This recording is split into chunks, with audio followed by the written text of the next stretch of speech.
Thank you, everyone, and thank you for your patience. We're waiting for President Trump, as you likely know, that he was leaving the White House and taking the helicopter flight.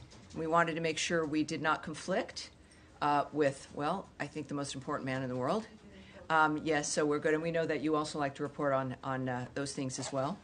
And again, thank you for being here today. We do have a few announcements here, and then we'll begin with your questions. Thank you for being here. Nice orange. Nicely done. All right. The U.S. Department of State has no higher priority than the safety and security of Americans. As we continue to assess and address the needs of U.S. citizens during this important time, I want to reiterate a few important instructions for everyone watching at home and around the world. We urge all American travelers to sign up for the Smart Traveler Enrollment Program, known as STEP, to receive the latest updates from the State Department. We also urge U.S. citizens to regularly monitor the Department's website at travel.state.gov to receive the latest updates and to find emergency contact information. Americans overseas in need of assistance should contact their nearest U.S. embassy or consulate or call, if you're overseas, +1 202 501 4444. That is +1 202 501 4444. Another important update: the State Department has added a crisis intake form, which can be found by clicking the banner on the top of travel.state.gov, which, once again, the magic of technology, there it is. The new aspect is that red banner at the top. Click on Israel and Iran departure info for U.S. citizens and follow the instructions for more information. U.S. citizens in Israel and the West Bank who would like to receive information on departure assistance should fill out the form that this website will take you to. This crisis intake form will also allow U.S. citizens in Iran to register their information. We do not anticipate offering direct U.S. government-assisted departure from Iran. Americans seeking departure should take advantage of existing means to leave. The Department of State has provided information and support to over 25,000 people seeking guidance regarding the situation in Israel, the West Bank, and Iran. And on Iran, I want to reiterate the statement from President Trump delivered by my colleague Caroline yesterday. Quote, "Based on the fact that there is a substantial chance of negotiations that may or may not take place in the near future, I will make my decision of whether or not to go within the next 2 weeks." And now, with so much happening, there has been some news this week you may not have seen. After 3 days of talks, technical teams from the Democratic Republic of the Congo and the Republic of Rwanda initialed the text of a peace agreement on Wednesday. Next Friday, June 27th, Secretary of State Marco Rubio will witness the ministerial signing of that peace agreement right here at the Department of State, led by the foreign ministers of Rwanda and the Democratic Republic of the Congo. This is a milestone achievement and a significant step toward peace in that region, and we remind our friends and partners that with implementation of the agreement, the economic investment and development we all want to see will finally be possible. We look forward to more on this next Friday. Also, I would like to join the many Americans in New Jersey welcoming home Idan Alexander. Held hostage by Hamas, his release is a reminder of our commitment to Americans wherever they may be in the world. The scenes of people lining the streets were truly heartwarming, and America is stronger with one of our sons finally home. And lastly, we are having this briefing on Friday because we were not here yesterday because it was the holiday Juneteenth. On June 19th, for everyone wondering and not perhaps having all the details, on June 19th, 1865, Union Major General Gordon Granger arrived in Galveston, Texas to announce General Order No. 3, declaring that all enslaved people in Texas were free. More than 2 years after President Abraham Lincoln's Emancipation Proclamation had officially ended slavery in Confederate States, I should say. This day, now known as Juneteenth, has become a profound commemoration of freedom and resilience. So I hope you enjoyed yesterday, and we are here today, and I'm ready for your question, shall we? Yes, Daphne. Thank you so much.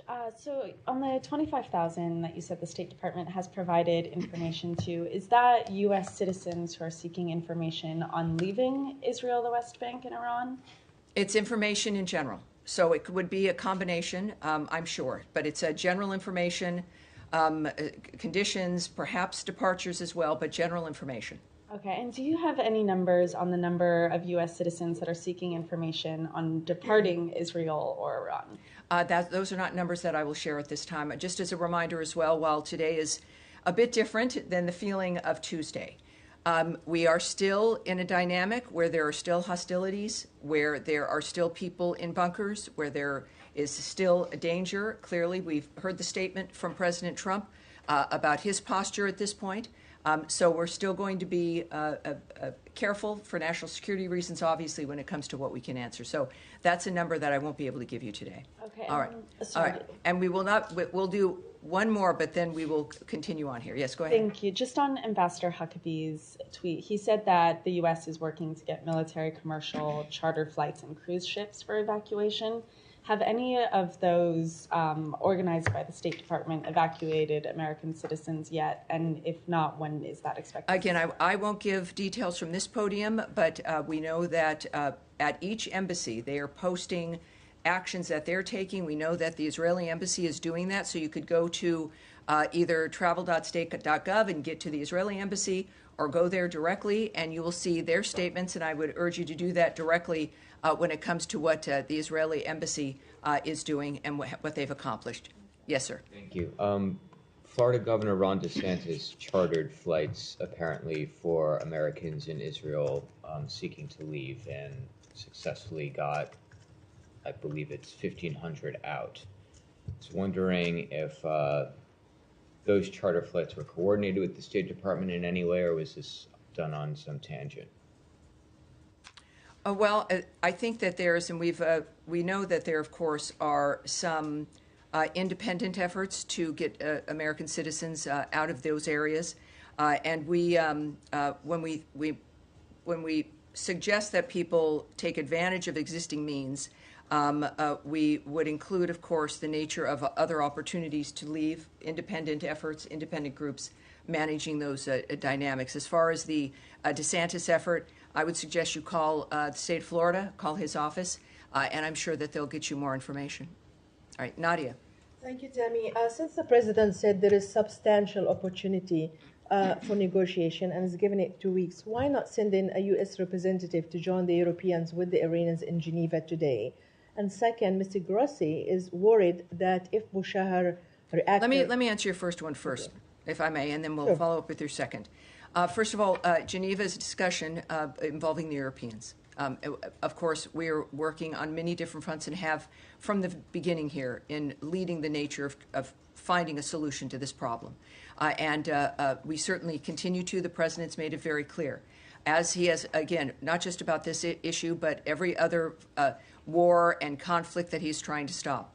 And also with his statement that he would allow to make a decision within the 2 weeks because of the potential. So those efforts continue on. How we're pursuing those efforts are up to the president, and he's making those decisions and anticipates that it might be worth waiting those 2 weeks. But other than, I can't characterize the why or the how. But I think it's important. One thing I think of the many that Americans have learned about President Trump is to believe what he says, to know that he'll deliver, and to not second-guess the nature of the choices he's making. Great. And second, Mr. Grossi is worried about reaction coming from Bushehr if it was attacked. So are you worried that as a result of these attacks on any of the reactors that actually we might have a nuclear radiation? Well, certainly. I'm not going to speculate on the impact of the nature of what is transpiring in any country in this regard. I know that Israel has issued statements afterwards in dealing with any concerns regarding the actions that they're taking, and I would refer you to the Israeli government in that regard. But I'm not going to speculate on a hypothetical dynamic at this point. All right, yes. With regard to the talks taking place today, or concluded today in Geneva, does the Trump administration believe that they were productive in paving the way for diplomacy? Well, I don't want to characterize what the Secretary of State may think of what has happened. I know that the government as a whole, that we're hopeful for every new opportunity, every new effort to have this come to a conclusion that is diplomatic. That is something clearly we've seen in the president's posture. So while I won't be able to characterize it about what their opinions are at this point, I think at some point we may find that out. But I do know that we do hope that every effort is successful. Two more quick questions. Is the Secretary planning to get on the phone with any of those foreign counterparts that were in the meeting later today? Well, I know that, of course, he's headed to The Hague next week. And so I know conversations, no doubt, will happen there about a whole number of issues. All right. And then, yes, sir. Iran- We'll move on here. We'll move on here. Yes, sir. Go ahead. To the Secretary's Hague trip. When he was in Brussels in early April, he told us that it would take a few days or weeks, not months, certainly, for him to assess whether or not Putin was serious about ending the war. Today, we have all seen Putin's statements. So he himself made it clear that he has no intention to end the war and the killing. He even discussed, more territories to seize. I'm wondering, have you guys landed anywhere in terms of your conclusion about Putin's intention? Well, we know that since that point, I don't think he said days at that point, but he said a matter of weeks. And in that process, we saw our posture adjust in that framework. At the same time, as I've mentioned before, during negotiations, things sometimes progress, things change. That's the whole point of negotiations and conversations, is that you signal that how long it is generally that you're willing to wait, but that you would know if someone is serious. And then again, it's not a static environment as you're moving forward through that time. At the same time, we've heard since then some very blunt comments by President Trump about President Putin. We also know that the parties themselves have met directly. And I think that that's also where we've landed at this point in comments from both the President and Secretary of State, that the only way this is going to end is for the two parties to meet and come to a conclusion and a decision and some kind of an agreement. That is where it is. And of course, we are always present. We remain concerned and issued comments a couple of days ago about the nature of what's happening in Ukraine and the death of an American. So we are there. We have been, of course, Ukraine's biggest supporter, and we continue to hope for and work with and observe the nature of how the conversations are going at this point between the two parties.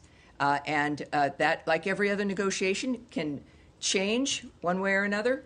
But that's our posture at this point. Of course, America is still involved, and we're clearly making our presence, our caring about the situation known, and that's where we're at this point. Point taken, time. But in light of today's comments, as I mentioned, Putin's comments, and also his press secretary said that now we have a strategic advantage, quote, why should we lose it? We're going to move forward.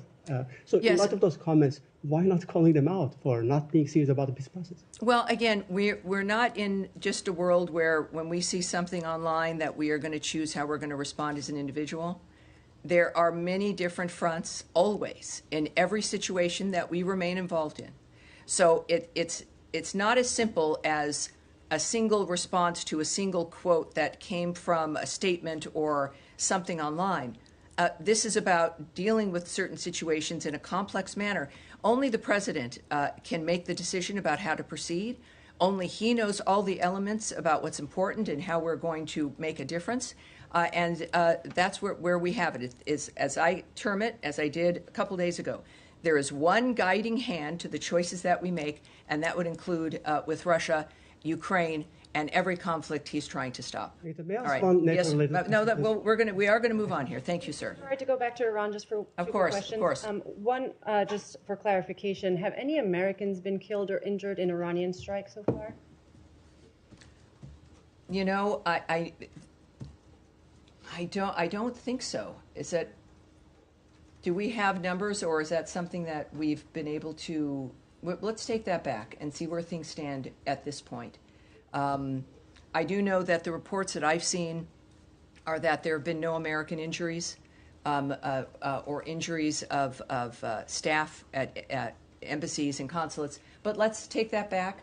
And again, I would caution, obviously, this is a shocking continuation of a war that affects many countries. And we'll get back to you with with the latest that we have. I suppose the flip side, thank you. We would appreciate an update. The flip Of course. side would be if And again, just a reminder for people watching, when we say we're going to take it back, it means we get the answer and get it directly to the reporter and then have it, and obviously in this case, as a fluid situation, we'll continue to watch it. Thank you. And insofar as you're looking into it, if there are American citizens in Iran, which we haven't gotten an estimate of how many Americans might be in Iran, Sure. if there are injuries or deaths there, we would also be interested. Well, yes, again, the messaging is for also Americans who are in Iran, and again, urging them to go to travel.state.gov, and we're certainly aware of them. Our task force is working on all of this for every American who is in that region, which provides a different dynamic for some, whether it is, of course, Israel, Iraq or Iran, et cetera. Wherever they may be in the Middle East, we're there for them. Thank you. The other question is on diplomacy. So we understand the Special Envoy Steve Witkoff is in some sort of contact with the Iranians. How would you encourage us to think about that contact? Is that a prelude to negotiations? What's the nature of that of his engagement with the Iranians? Well, I wouldn't characterize it at all, except there are things that we know, which is that there had been negotiations, that we had gotten Iran to the table. We'd been having those conversations, led by Special Envoy Steve Witkoff. And we know that the president, from his statement, which is, I think, worth noting again, because it's very specific in its nature, and also, I must say, when I saw it, very Trump-like in his statement, as a man who is serious about everything he addresses, but in this particular kind of way, when it's existential, life and death, that he genuinely, it's not posturing. He wants to have it be solved diplomatically. He knows it can be. He knows, based on what he's accomplished already in the past, and the nature of human beings, which in business you learn a lot about as well, but certainly in his governmental experience and as a leader. Again, he said, directly from the president, quote, based on the fact that there is a substantial chance of negotiations that may or may not take place with Iran in the near future, I will make my decision whether or not to go within the next 2 weeks. On that front, do you have an understanding of why there's now a 2-week window for diplomacy? Because at the same time, the White House said yesterday they understand it might be a couple of weeks before the Iranians achieve a nuclear weapon. No, but he has his reasons, and he's the one who knows, and that is the specificity of his statement. And I'll leave it at that. All right? Thank you. Yes, sir, at the end here. So on Ukraine, you said that... Can you tell me your name and your outlet? Oskar Gurzyński, Polish Press Agency. Okay. Go ahead. So, you said that you're not going to react to a single quote from Russian officials, but over the past few weeks, Russia has made it pretty clear that they're not interested in real negotiations. They killed a U.S. citizen. They struck the Boeing office in Kiev. And the president has repeatedly threatened sanctions on Russia if that happens. So why no action yet? I mean, how does that show peace through strength? Well, this is one of the reasons why we don't have negotiations in the press, debates between people reading things on the news, quotes in newspapers or made in a moment or on a website, that there are much more complex things that are happening. Other conversations, the culmination of multiple other negotiations with Iran is an example in one case, summits and negotiations with Russia and Ukraine, the parties themselves meeting. We've always said that we will not take, essentially for Russia, we're not going to listen to what they say, we're going to watch what they do. That remains true. But what you would do in this moment is not at issue. What matters are the people who've been involved for months now, dealing with the parties directly, the leaders of countries in the world, but the most powerful leader in the world right now, Donald Trump, who would likely know a little bit more about the nature of the situation than you or I. And I think you might have to agree that he may know more. So I think it's important to not second guess the president, and to not speculate, and to not presume that what he's doing is not in the process of peace, but in fact specifically in that track. And I'm wondering for Matt Lee, who's been studious with his phone, if you do have something you'd like to ask or add. I actually do. I'm surprised. My question is about Matt Lee of the Associated Press, for those of you who don't know him. The 2 people in the world. Yes, sir. Go ahead. Of the 25,000, you said that you couldn't break it down. That's correct. How many were Israel, how many were West Bank, and how many were Iran. That's right. But is it correct that the only evacuation flight that has happened so far was the one for embassy staff and family members on Wednesday? I will not characterize that or agree with you or not. I won't give you an answer to that. Sorry. It's one of those things we can't hear. In the days prior to this conflict, I might go back and forth with you, but I can't answer that. Okay. Well, because there was a comment from the embassy spokesperson about how. So are you aware of when these people call? I assume they're calling the number that. Yes, they are. I've called that number. I don't know if many of you have. You called that number? You can call that number, and you'll get someone from. You don't go on to permanent hold. No, they're busier now. After the briefing Tuesday, they're sure. busier. So, but be persistent and do the form online. That's always a good idea. So the 25,000 people who have reached out, Yes. have reached out via that platform, either online or calling. Correct. And they, do you know how many of those 25,000 have then taken the information that they've been given or the guidance that they've been given, and then left? There's data that I won't be sharing, and even in general, it's not data that I can share with you. The fact that we got the number from the team, I felt really excited about. Now you're making me feel like it's not so good. No, it is. It's a great number, but I will not break it down. Okay. I will not go into descriptions that highlight a situation or an environment within this region of conflict. I don't think it's wise. All right, thank you. Thank you, sir. All right, yes, sir. Back. Thank you very much. I have 2 questions. Regional sources reported that Iran is using human shields to protect its military bases and forces. Same thing Hamas did in Gaza. This tactic has reportedly been employed in several areas, including Kermanshah city in Iranian Kurdistan. Do you have any information on this, and would you please be willing to comment? What I can say, it's going to be brief. You won't necessarily like it, but I can say that we are aware of those reports, that the Iranian regime is using human shields to protect its military bases and forces, and I have nothing further for you at this time, but we are aware. Yes, sir. Next. Well, you have one more? Yes, one more. All right, and then we'll come directly to you. Yes, sir. Danny Danon, Israel's representative to the United Nations, claimed that Iran has attempted to assassinate President Trump and Prime Minister Netanyahu. He said today at the United Nations. Do you want to comment on it? No, I would suggest you contact the ambassador, but I have no comment on that. Yes, sir. All right, now, yes. Thank you, Tammy. To question one on Iran and the other one on Iraq. I'm sure you may have heard from the Iranian foreign minister, which he said that we are not coming back to the table unless the Israeli stops strikes on Iran. And they are not going to negotiate with the U.S. until the U.S. will stop Israeli to attack Iranian. Are you willing to broker a ceasefire if that helps you to make a deal with the Iranian? Obviously, I can't speculate on that. I'm not going to characterize what's happening now or the reaction by the president or the Secretary of State to what those negotiations might be. So you know that's a standard basis here, is we're not going to do that. But as you do know, of course, from the president's remarks, is that he still holds out the hope for negotiations.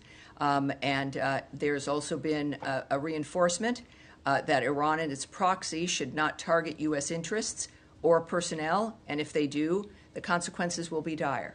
So we can reinforce that. And of course, the ultimate red line, which has been repeated constantly, because it's what the president sees as being the most important aspect, is that Iran cannot have a nuclear weapon.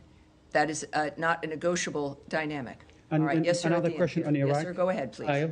Sorry. No, we'll keep going here. I have a non-Middle East question. Yes. We're getting reports that Japan has canceled the annual security talks known as 2+2 with Secretary Rubio and Defense Secretary Hegseth because of U.S. demands for them to increase their defense spending.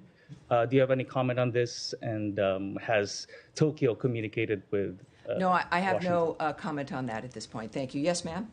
Thank you. Tell me two questions, one on China and about the Iran and Israel war. It was reported that the Chinese cargo plane was headed to Iran. Has there been any detection of Chinese actions or cooperation to support Iran? Let's take that back, shall we? Get back to her with an answer on that. What is your next one, please? One more question, please. Iran's nuclear weapons are threatening the entire world. If the United States intervenes in a war between Israel and Iran, do you think it will need support or cooperation from its allies? Well, we've made very clear, I think there's, if anything is obvious to the world, it's that President Trump has demands regarding that situation. His concern is the fact that Iran can never have a nuclear weapon. We know, of course, since October 7th, Israel remains in the posture of defending itself and the existential threat that is posed in that region by Iran. Our efforts clearly reflect the president's commitment to diplomacy first, to diplomacy being the thing that he believes will and can succeed, but he's also a pragmatic man.